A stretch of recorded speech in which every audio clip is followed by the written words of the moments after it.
أعوذ بالله من الشيطان الرجيم بسم الله الرحمن الرحيم الحمد لله رب العالمين والعاقبة للمتقين ولا عدوان إلا على الظالمين والصلاة والسلام على إمام المتقين وقائد الدعاة والمجاهدين وعلى آله وصحبه ومن تبعهم بإحسان إلى يوم الدين ربنا افتح بيننا وبين قومنا بالحق وأنت خير الفاتحين.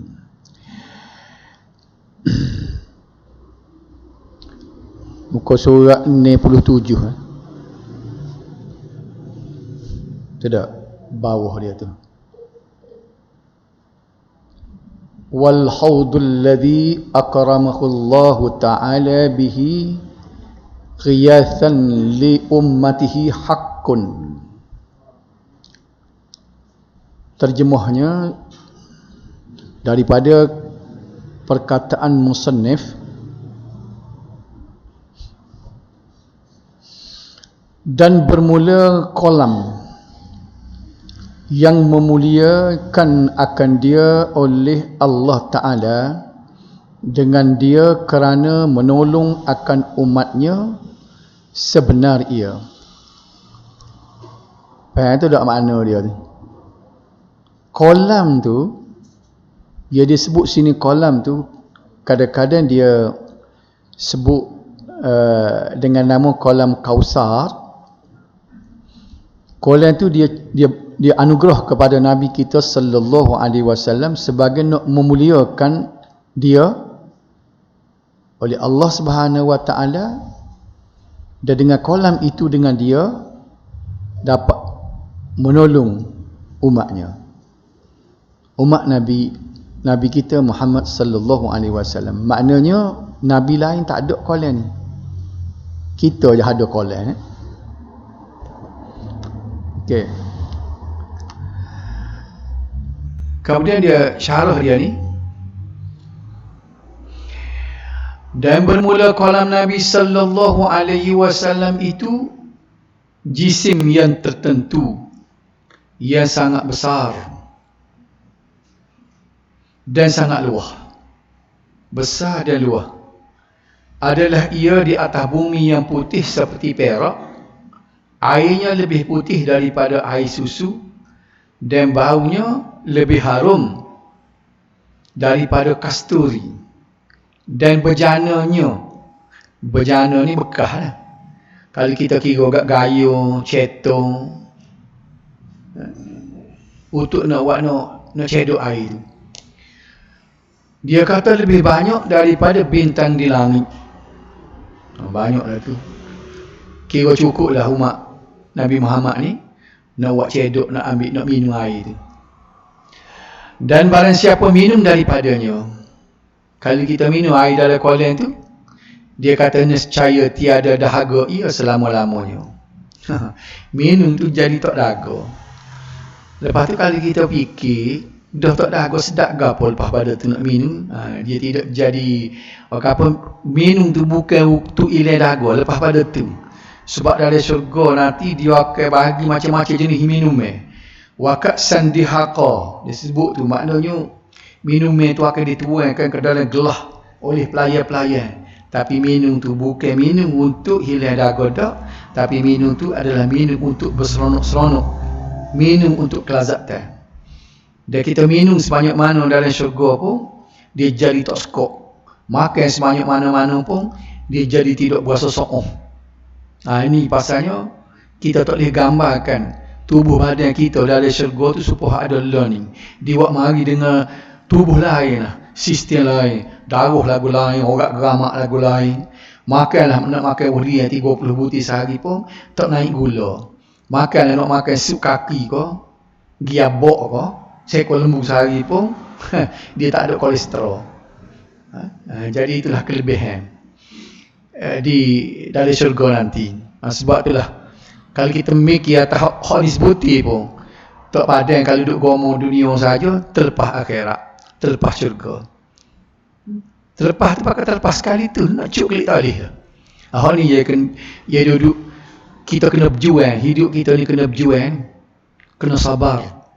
Okay. Sabar dalam melaksanakan perintah Allah. Okey. Disebut sini lagi, dan berkata ia, pengarang rahimahullahu ta'ala, perkataan yang pengarang rahimahullahu ta'ala, dan bermula kolam hingga akhirnya, artinya setengah daripada ia wajib kita benarkan kolam yang mengurniakan oleh Allah Ta'ala akan dia bagi Nabi sallallahu alaihi wasallam. Belik sikit ayat tu tak? Dia kata pengarang ni sebut kolam tu ialah termasuk dalam benda yang wajib kita percaya. Maknanya melibatkan iktikad kita. Nampak tu tak? Kita kena percaya, kena yakin. Tak boleh kata ada ke tak ada, ada ke tak ada. Jadi kena yakin. Sebab dia kata masuk dalam benda wajib. Wajib kita percaya. Dan kolam ni pula, lagu mana akidah kita mengurniakan oleh Allah Ta'ala akan dia bagi Nabi sallallahu alaihi wasallam. Tuhan anugerah kurnia kepada Nabi kita. Apa tu? Nak buat apa? Dan adalah hikmahnya buat pertolongan bagi umat yang dahaga mereka itu tatkala keluar daripada kubur. Rupa-rupanya dahaga kita keluar daripada kubur tu dahaga lah. Berasa nak minum air. Minum seteguk daripada air kolam Nabi tu, maka tidak akan dahaga sampai bila-bila. Inilah dia. Akidahnya kita kena yakin dan kita kena percaya. Jadi wajib kita beriktikad dengan adanya kolam Nabi sallallahu alaihi wasallam yang dikurniakan Allah kepada baginda. Wajib kita percaya tu dah.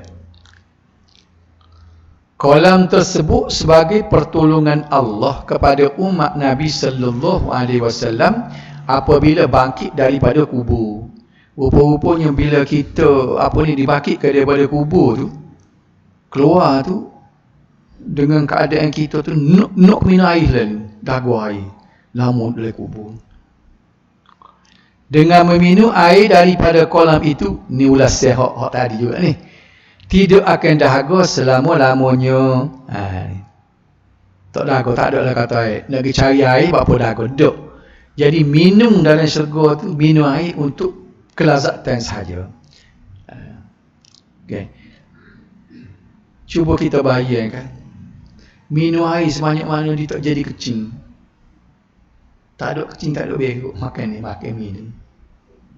Tubuh kita berbau harum macam kasturi. Sambung lagi dah. Dan adalah tempatnya sebelum titian siratal mustaqim atas perkataan jamhur. Dia duduk atas siratal mustaqim. Ini pendapat jamhur ulama. Dan bermula katanya, makna sebenarnya kerana menunjukkan atasnya oleh beberapa hadis yang mutawatir menceritakan dia oleh lebih daripada 30 orang sahabat sallallahu alaihi wasallam. Hadis mutawatir ni. Bagi siapa dia tidak biasa kenal lagi dalam bidang pengajian hadis ni kan. Kalau orang sebut hadis mutawatir, dia lebih tinggi pada hadis sahih. Kita pernah dengar orang kata hadis ni sahih, hadis ni dhaif tak? Mutawatir ni di atas lagi. Atas pada hadis sahih. Serupalah dengan Quran. Quran itu dia panggil riwayat yang mutawatir. Buat apa tu jadi tu gitu. Jadi hadis yang menceritakan kolam Nabi ni ialah jalan mutawatir. Sebab apa? 30 orang sahabatnya dengar daripada Nabi sallallahu alaihi wasallam. Lepas tu setiap perikat hadis tu pula turun-temurun mestilah lebih ramai daripada 30 lagi. Ini orang panggil hadis mutawatir. Kalau orang sebut hadis mutawatir tu boleh tanya sahih pun tak. Jadi nampak sangat kita tak reti dalam pelajari hadis kalau kita tanya soalan lagu tu kan. Lepas tu dia sebut sini, dan barang siapa mengengkarkan akan dia, tak percaya ada sungguh ke tak, walaupun dia tak pernah tanya, dia tidak pernah sebut dengan mulut dia, Tapi hati kecil dia duduk dengung seorang. Tok menasabah, tok logik dia kata. Itu dia panggil engkar. Tapi ulama kita ni macam mana benda lagu ni, dia kata tiada jadi kafir. Benda akidah ni pun ada. Bahagian ni dia kata padahal ni kita tulis ni hadis mutawatir. Jadi tertanya-tanya juga apa dia kata tiada jadi kafir. Dia kata tetapi adalah ia fasik ni dosa besar. Itu dari segi ulama akidah lah tu. Walaupun hadis tu hadis mutawatir, apa dia geletak jadi fasik. Itu satu persoalan pula tu. Dan sesungguhnya telah menafikan akan dia oleh Mu'tazilah. Tengok Mu'tazilah dia tak percaya semua. Sebab dia bagi dia akidah dia Tuhan tu nama dia tak ada sifat. Ya, situ titik Mu'tazilah ni. Kalau dia kata Tuhan tu tidak bersifat dengan berkata-kata, tetapi zat dia tu yang berkata-kata. Di situ kita nak gapo ni nak bahas banyak pun dia duk main ilmu falsafah dia tu jadi lemah dengan begitu kita ni. Ada dia kata Tuhan bersifat melihat, berkata-kata, mendengar, tapi Tuhan tidak bersifat dengan berkata-kata, mendengar dan melihat. Tapi zat dia yang melihat, zat dia yang mendengar dan zat dia yang berkata-kata. Ada beza. Pada mana benda ni? Kita pun tak tahu. Kena tengok huraian dia apa dia kata begitu. Jadi bila benda tu setara tu punya Mu'tazilah, dia tak terima Tuhan ni bersifat. Sebab tu apa-apa saja yang kita sifatkan kepada Allah Subhanahu Wa Taala, dia tak terima. Termasuklah kolam Kausar ni juga. Kolam Nabi ni dia kata tak ada.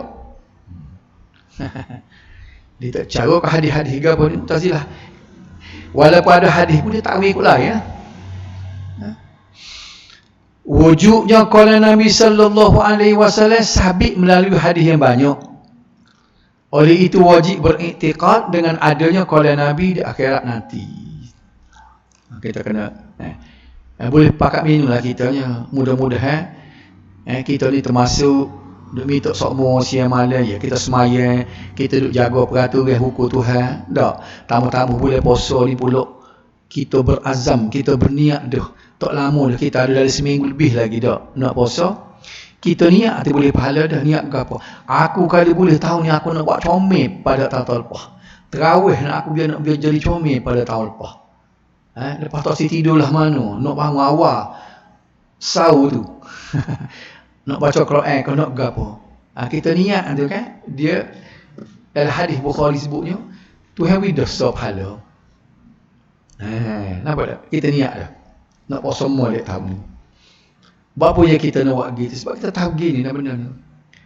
Itulah semua amal-amal ibadat kita buat tu. Itulah perkiraannya untuk dapatkan benda-benda seperti ni. Kita buat ibadat kena ingat sekali ni tak ada lalu. Malah rajin betul salah pun honingnya. Tak boleh nak repeat, tak boleh nak ulang balik. Tu ya. Ya banyak cara tu. Duduk kawal kat tu, royak kadang-kadang kena baluh dengan orang pula tu. Pasal apa? Kita nak royak benda betul, takut-takut boleh benda salah. Faham? Okey. Mengingkarinya adalah fasik, katanya tuan kita. Nampaknya sini bukannya kalam musannif pengarang, tapi apa ni yang mensyarahkan dia. Syekh Abdul Qadir ni. Golongan Mu'tazilah menolak wujudnya kolam Nabi sallallahu alaihi wasallam. Dia tak percaya dia ada kolam. Okey. Kita fahamlah. Kita nak duduk mana? Nak duduk alik ada. Belah mana rupa? Tak tahu. Kita boleh khoyar lah. Luar dia kata berapa 70 tahun perjalanan ni ke? Lebar dia. Kalau kita jalan kaki 70 tahun baru sampai. Jadi dan lah pakak mari cebok ali ni, cebok ali. Pak gayu dengan cetung dia sama banyak bintang lang. Tak berebut cetung dah lah. Beriman dengan adanya kolam Nabi. Ini tak ada kitab ni, hak syarah pula.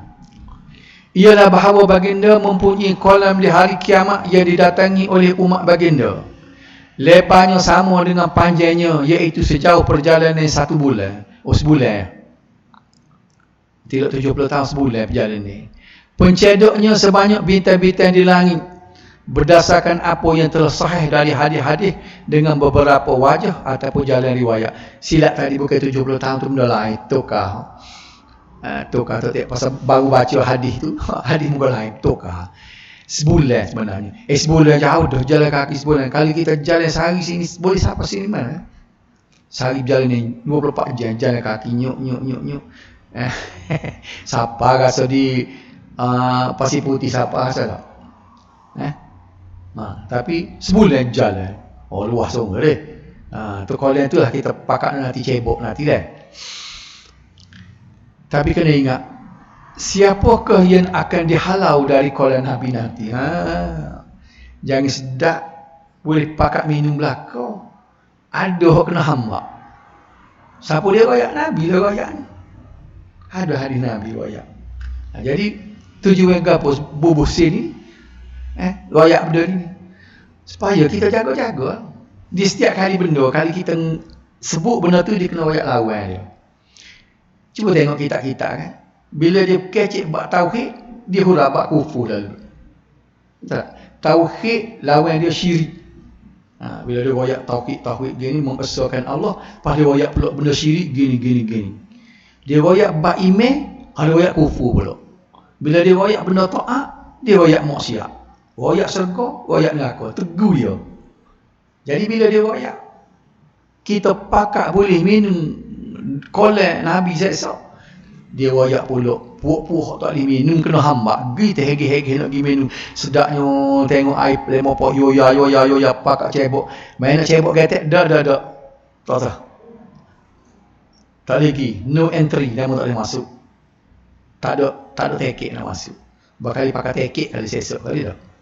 Cuba tengok Nabi sallallahu alaihi wasallam bersabda, "Inni faratukum 'alal haud man marra alayya syariba wa man syariba lam yazma abadan la yalidanna alayya aqwamun a'rifuhum wa ya'rifuni thumma yuhalu baini wa bainahum fa aqulu innahum minni fayuqalu innaka la tadri ma ahdathu ba'daka fa aqulu suhkan liman ghayyara ba'di." Apa makna dia? Nabi kata sesungguhnya aku akan menunggu kamu sekalian di kolamku. Oh Nabi siapa dia tunggu? Mari umat-umat aku pakat mari minum air supaya tuan rumah pak bawah lah selekan. Mari belakang. Cuba kita gambar lagu tu ni. Sesiapa yang datang padaku akan meminumnya, dan sesiapa yang minum nescaya tidak akan dahaga selama-lamanya. Sesungguhnya akan datang beberapa kaum yang aku kenali mereka dan mereka mengenaliku. Nabi kata marilah puak-puak sepuak mari tu ngeli alik mana kapung mana ni mari tu Nabi kata aku kenal dah muka umat aku. Dia pun kenal aku. Mari congok-congok selekai-selekai nak mari minum tu, kemudian mereka dihalang, mereka sekat antara mereka dengan aku. Tak boleh masuk. Bila tak boleh masuk, Nabi pun muka umat dia. Lalu aku berkata, Nabi kata, sesungguhnya mereka itu dari umat aku. Sekat apa-apanya umat aku belakang ni, mari pakai nak minum apa dia sekatnya. Faham tak? Lagu mana? Lalu dikatakan, hok jun nyekak tu, bakal melekat je sekat tu, melekat kata gua. Sesungguhnya kamu tidak tahu apa yang telah mereka adakan amalannya selepas ketiadaanmu. Katanya malaikat Muhammad, demo-demo ni walaupun umatmu tak tahu apa dia buat lepas mu mati. Belah mana amalan dia buat tak tahu kata. Lalu aku berkata, Nabi pun bukan kata ejah-ejah lah biar boleh masuk. Yoga biarlah umat aku duduk. Nabi pun naik angin nak mahu juga. Pergi dari sini. Nabi pun hamba. Pergi dari sini bagi sesiapa yang membuat perubahan selepas ketiadaanku. Siapa dia hak pandang ngejah amalan aku, jangan duduk sini. Kita dah ingat tadi Nabi tu duk kuat dah. Bahawa dia mau gambar tu rumah biar. Kayak kita kayak biasanya kalilah kita panggil orang mengelih kita kenal tu, mari hak tak kenal. Jadi budak-budak jaga tu tak boleh. Ni orang mengelih saja, hak jemput dia saja. Mari tu rumah. Bahawa dia muka gula lebih marilah pakat makan. Tidak gitu Nabi. Bila ada orang hamba dia pun hamba kata. Apa nak kata bana? Dia tak singgah je, bukan tak boleh kejah. Bila riwayat ke dia pun nak ingat marah. Makna Nabi marah benar, orang ubah amalan dia. Kenapa? Ni ya kita duduk pagi petang siang malam awak tolonglah awak amalan serupa dengan Nabi. Tolonglah turut Nabi. Mana? Tapi duk nak juga. Hidup geger ni ke apa ya? Nak berzikir hu juga. Padahal hebelek dalam hadis Nabi. Sahabat-sahabat kau amalan dia. Tak rajin ada sebutir pun hadis yang kata hendaklah kamu berpagi hari berzikirlah kamu hu. Maka saya nak umar pun berzikir hu. Tapi nyo cari juga, cari juga. Gak jumpa cari, muka dia cari dalam kitab orang tulis. Kita biarlah kitab tu muka ada orang tulis, boleh ada orang tulis. Tolak tepi kitab dulu. Tengok hadis Nabi dulu. Kalau boleh mari tu riwayat Abu Daud, riwayat Tirmizi. Ini ada hadis yang Nabi berzikir hu. Hak kita tengok, hak kita adanya, kita jumpanya, Nabi kata zikirlah la afdalu zikri la ilaha illallah. Zikir yang terbaik Nabi kata la ilaha illallah. Ya aja subhanallah wa bihamdihi subhanallahil azim. Subhanallah walhamdulillah wa la ilaha illallah wallahu akbar. Apa dak? La haula wala quwata illa. Banyak sebut dia dia suruh zikir. Tapi nyo cari juga. Ni malam ni bunyi khabar ada dalam tu. Dia nak balas balik. Nak bawa balik balik pukul 9 ni kata. Secara langsung nak balas balik. Nak cari alasan boleh juga berzikir hu. Gak kita duk mikir apa pedoh lah. Nak berzikir la ilaha illallah tak cakap berzikir. Dia nak suruh naik martabat. Tu dia nak carinya. Jadi tu wali. Dia kata zikir la ilaha illallah ni orang kelas bawah. Kita orang kelas atas kena hu. Jadi kalau mari berasa duduk di atas tu gapo dia dah tidak mai riak. Terkabul. Berasa kita orang lebih. Cuba tengok dah ada siapa dia pandai cari. Ada Facebook jumpa malam ni dia bahan. Jadi tengok banyak kitab dia waktu ubiknya. Tapi kita nak dengar sebutir hadis waktu ubik. Tak boleh. Muka tak ada. Cari dah terjumpa kan. Itu dia. Kalau tidak Imam Nawawi tu kan. Dari Al-Askar dia. Allah. Setahun Imam Nawawi tak jumpa hadis ke dia. Dia buat sebutir buk lah. Himpunan zikir-zikir tu patut kena ada buk tu. Kok Melayu ada. Jual. Himpunan zikir-zikir Imam Nawawi. Dia ajar belakang zikir pagi, petang, siang, malam. Beribu-ribu zikir dalam tu. Enggak orang supaya Imam Nawawi tak jumpa ke zikir tu. Ni payah. Ni, Nabi kata kalau mengejah barang yang aku ajar, tak boleh minum kalau kau usah saya. Tapi di sini ulama-ulama meluaskan lagi makna mengejah ni kepada beberapa Al-Qurtubi ni. Ni ulama tafsir, ada tafsir nama dia tafsir Al-Qurtubi. Telah berkata para ulama kami rahimahullah, golongan yang dihalau dan dijauhkan dari kolam Nabi ialah, ni pokok kena halau ni, setiap orang yang murtad dari agama Allah. Orang murtad memelah. Murtad ni maknanya umat dia juga, tapi nya balik paih. Mula-mulanya tidak Islam. Berasa nak masuk Islam, masuk. Ngucap ke apa? Sekian lama, berasa nak klik semula. Murtad. Atau mengadakan hukum yang tidak diredai Allah dan tidak mengizinkannya. Buat hukum sendiri. Yang kedua, golongan yang menentang jemaah Islam dan berpisah dari kaum muslimin seperti kaum Khawarij. Khawarij ni dia sejarah dia tu Khawarij ni bila Sayyidina Ali balah dengan Muawiyah. Hak sokong Ali pokok Syiah. Sepuk lagi sokong Ali Syiah, ada sepuk lagi sokong Muawiyah. Buat Khawarij ni dia atas pagar, calon bebas. Ali pun kata salah, Muawiyah pun kata salah. Tak betul keluar. Kafir berlaku. Kafir dia kata kafara aliyan. Salah satu daripada sifat Khawarij tadi. Jadi puak ni juga disifatkan dia keluar daripada jemaah Islam. Dan Syiah Rafidah ia sesat, dan Mu'tazilah pengikut hawa nafsu. Disebut sini. Tu Qurtubi sebut.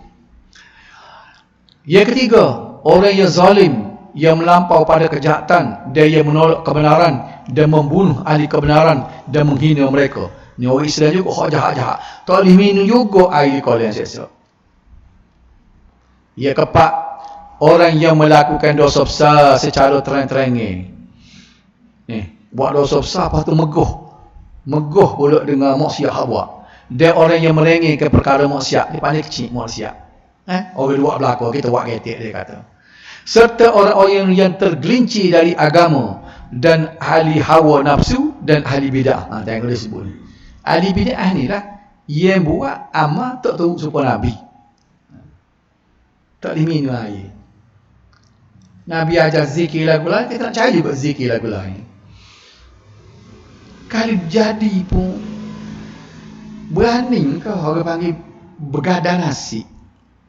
Dia tu juga, biar boleh. Apa jadi berani? Hak tiga-tiga yang boleh ni ada belah. Apa tak saya ambil hal ni? Hak kata tak teka ada la ilaha illallah ni. Dah orang gegek dah orang kata tak boleh, orang kata boleh. Ya berani kita. Boleh. Kayak kita kalau kata ada obat sebuti ni kan. Kita sini. Orang ni kata tak boleh ni, mudarat ni. Ada orang mati dah makan obat ni dia tu. Orang ni kata, awak makan dah ni. Kita kalau dengar gitu kan pasal hak seorang ni koyak makan jadi tak jadi orang mati lagi. Kalau kita takut dah nak apa nak terbaik cari obat lain lah. Belanda ni obat lain. Ni bagian ni tu seperti juga. Tak kena masuk neraka. Tak minum air kolam. Tapi dah berani juga Allah lah. Kalau kita takut dah. Kita nak cari hak betul sini supaya dengan Nabi sebab kita penakut. Sifat kita ni penakut. Orang-orang yang ngosek sikit kita tak gidah. Bunyi orang jahat main kita tak sih. Nak balas orang nak balik tetuk kita kata. Silap gayu, dia tetuk kita walaupun pandai kita dah. Kita mikir je. Penakut semua orang kata penakut. Sebenarnya penakut lagu ni kita cerdik sebenarnya. Kita tak siap ambil risiko. Jadi sifat penakut lagu ni kita bawa dalam agama, kita takut buat benda tak serupa dengan Nabi. Pasalnya kesudahan dia berat. Bukan kata win apa tawang, megapo gitu. Lepas tu sekek-sekek kan masuk surga semula tak apa.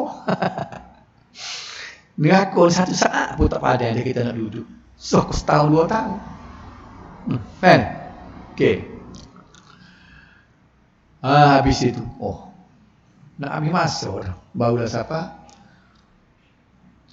Wasyafa'atul lati iddakharaha lahum haqqun kama ruya fil akhbar. Itu dia iddakhara tu dia hamzah wasal. Jadi kalau kita sambung kita kena baca asy-syafa'atul lati dakhara lahum haqqun kama ruya fil akhbar. Dan syafaat yang menaruh ia akan dia bagi mereka itu sebenar ia. Belik molek ayat. Syafaat ni dia kata hak Nabi sipan ialah benda semati. Ada tangan Nabi hak Nabi sipan. Nabi reserve. Menaruh ke mana dia reserve. Dia menaruh ia akan dia. Bagi mereka, bagi kita ada Nabi cedek so bagi hak dia reserve. Kalau kita tayar spare, bekas spare Nabi taruh. Untuk siapa? Untuk umat dia. Seperti yang diceritakan pada beberapa hadis. Ni tulis kita syarah ni. Dan bermula syafaat itu meminta kebajikan daripada yang lain untuk yang lain. Ini syafaat makhluk. Makna syafaat ni kita minta kebaikan daripada orang lain. Ni dia panggil, kalau nak guna istilah syafaat juga kita boleh guna sama kita. Tolong dia memberi syafaat sikit. Syafaat ni makna batu jadi bering tu boleh panggil syafaat juga tak? Batu ni ulas sihat lain ni. Kalau tulis putih ni hak tak ada dalam kitab hak kuning tak ada dalam kitab. Syafaat bermaksud pertolongan daripada orang yang diberikan keistimewaan oleh Allah Subhanahu Wa Taala untuk memberi pertolongan. Jadi makna syafaat ni maknanya hak Tuhan beri ke seseorang. Siapa dia? Seseorang itu Nabi. Bapa dia fikir dia tu kerana dia istimewa. Dia tak fikir tu ni pasal kita ni tidak istimewa. Untuk memberi pertolongan bagi memenuhi hajat atau melepaskan daripada kesusahan dan kesengsaraan. Syafaat ni dua. Kita nak satu hajat, ada syafaat. kita nak lepas daripada susah kita, sengsara kita, syafaat. Baik. Adapun syafaat Allah Ta'ala maka iaitu memaafkan ia akan kesalahan hambanya. Dia panggil syafaat juga. Allah kalau nak guna istilah syafaat walaupun pertolongan. Tapi ada pun syafaat Allah Ta'ala maka dia memaafkan ia akan kesalahan hambanya. Kalau Tuhan ampun kita, dia kira abaikanlah. Kalau kira hamba aku ni banyak buat salah dengan aku, tapi boten rahmat kesian belah aku nak maaf. Nampak tak? Kalau kita tengok kan, ada satu hadis pasal panjang dia tak hafal katanya. Kita tengok nak ayat mudah basahnya Tuhan ni kan. Diceritakan, Nabi cerita tu satu gambaran. Dia seorang tu dia buat jahat tak ada benda hok. Tak ada benda hok tidak jahat dia buat berlaku atas dunia. Dia kutik buat berlaku. Tapi dia duk sedar semua. Aku ni jahat lah, lagu mana lah mati aku seksa. Tapi taubat dak. Buat jahat. Apa dia berasa lemah dah. Bila dia lemah nak mati tu, dia terasa ni sebab dia tak mengaji. Dia tidak tahu dia wala banyak mana dosa pun Tuhan akan ampun maaf. Tapi bila dia tak mengaji, dia kata tak ada jalan Tuhan tak maaf dah aku kalau setara ni. Maka dia royak kanak dia, kalau aku mati mu tolong bakar mayat aku, lepas tu mu pergi tabur dalam laut setengah atas darat setengah supaya payuh malaikat nak catur kan. Dia pasal dia tak mengaji lah mana. Bila lagu ni dia kata tidak akan dibangkit dah dia. Bila tidak dibangkit, Tuhan tak boleh seksa lah dia. Dia baca CP dia dah. Ni banyak kita mengaji ni. Tiba-tiba bila dia mati tu, ni benda hak akan datang berlaku ni. Sebenarnya Nabi dia boleh wayak benda lain ni. Kalau tidak mari Nabi, aku tak boleh bawa cerita ni. Okay. Tapi hadis ni memang saya semua lah, cuma tak ingat. Kalau study dulu, tengok dulu tu boleh jumpa cari, tak ada nak cari. Begini. Jadi bila dia tu berlakulah dialog dia dengan Tuhan. Tuhan tanya, apa membuat gini mu? Apa siapa jahat setara ni namun? Saya mayatmu sendiri musuh anak mu bakar. Dia kata, kerana aku takut kamu ya Allah. Atas bukti Tuhan dengar dia kata takut tu, Tuhan ampunkan dosa dia, boleh masuk syurga. Kita kata ya Allah, Tuhan mudah. Dia mudah basuh sangat Tuhan. Jadi kita pusing ke mana kalau kita perhatikan hak tu jadi nak Tuhan. Dia tidak nak buat amal yang banyak. Gerti takut dia, meruk kelih dia tu kata ketalutun. Dia nak buat tu Tuhan. Kenapa? Sebab tu kalau kita semayang tu kan, kita tengok para sahabat dia gasai-gasai supaya Sayyidina Umar bila nak semayang peluh. Sebab dia berasa depan Tuhan tu ketalutun dia. Jadi tengok kepada hadis tadi kat Tuhan, dia nak benar orang takut ke dia. Sebab itulah dia ulas semua tu qati agak juga ittaqullah tu biar kita takut Tuhan, kita takut Tuhan. Nampak tak? Jadi Tuhan ni, syafaat Tuhan ni maknanya dia maaf. Nak habis tak ada nak sisa. Dan setengah daripada syafaat itu yang ijma', ia sepakat semua oleh sekalian umat atasnya, iaitu syafaat yang lebih besar, ia tertentu dengan Nabi kita sallallahu alaihi wasallam, iaitu syafaat pada memutuskan hukum. Makna syafaat ialah pertolongan daripada orang yang diberikan keistimewaan oleh Allah Subhanahu Wa Taala untuk memberi pertolongan bagi memenuhi hajat-hajat atau melepaskan daripada kesusahan dan kesulitan. Ini makna dia kan. Ni ulas saya. Ni. Kelebihan yang dikurniakan Allah Subhanahu Wa Taala kepada Rasulullah sallallahu alaihi wasallam untuk menolong umatnya di akhirat nanti yang dimakbulkannya dengan berkat Nabi sallallahu alaihi wasallam. Dan setengah syafaat yang bersalah-salahan umat padanya, iaitu syafaat pada orang yang mengerjakan dosa besar, yang telah masuk mereka itu ke dalam api neraka, maka dikeluarkan mereka itu daripadanya dengan syafaat Nabi atau malaikat atau orang yang beriman. Jadi makna begini, tengok sini kan, malaikat boleh beri syafaat juga, Nabi lain pun boleh beri syafaat juga, dan orang beriman pun boleh beri syafaat. Cuma dia panggil Nabi kita ni, dia panggil asy-syafa'atul kubra, Mana syafaat yang paling besar? Duduk Nabi. Misalnya dalam hadis tu bila umat dia duduk meniti di atas titian tu kan, apa syafaat Nabi-Nabi lain? Kan dia dalam hadis dia sebut, selamatkanlah ya Allah, selamatkanlah ya Allah. Lagu tu. Nah, itulah syafaat Nabi-Nabi. Dia minta tu, selamat ya Allah, selamatlah umat aku. Nabi Musa pun kata begitu, Nabi Sulaiman pun kata begitu, selamatlah umat aku, selamatlah umat aku. Dah. Begitu juga dengan mereka. Okey. Cuba tengok surah hadis ni, kita buat di sini rasanya kat hadis sebut ini. Yakhruju qaumun minan nar bi syafaati Muhammadin sallallahu alaihi wasallam fayadkhulunal jannah. Satu kaum dapat keluar daripada neraka dengan syafaat Nabi Muhammad sallallahu alaihi wasallam, lalu mereka masuk dalam syurga. Ni. Tapi kalau denyo hak Nabi tak boleh nak ngejah langsung, kekedoh kan kalau kita nak recommend nak kerja ni, kalau siji tu boboh hudu sikit-sikit tak cukup syarat tu, kata boleh main dengan merah belakang 9 belakang wak pergi siji, mana tengok siji main 9 7 9. Kau lani tak panggil 9 ke apa lani? Kita dulu 9 dah. 9 belakang. Nak ngejah orang jom ngejah pun kelih. Bukan dia ni lagu ni dah. Jadi lagu tu juga Nabi nak ngejah pun biar ada padan dengan dosa-dosa lagu tu dah. Main bawa dosa besar ni kak. Itu hadis Bukhari benar tu dah. Jadi kita butiskan dah.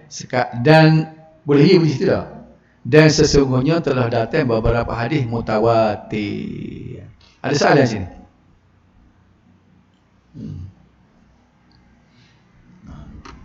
Ada.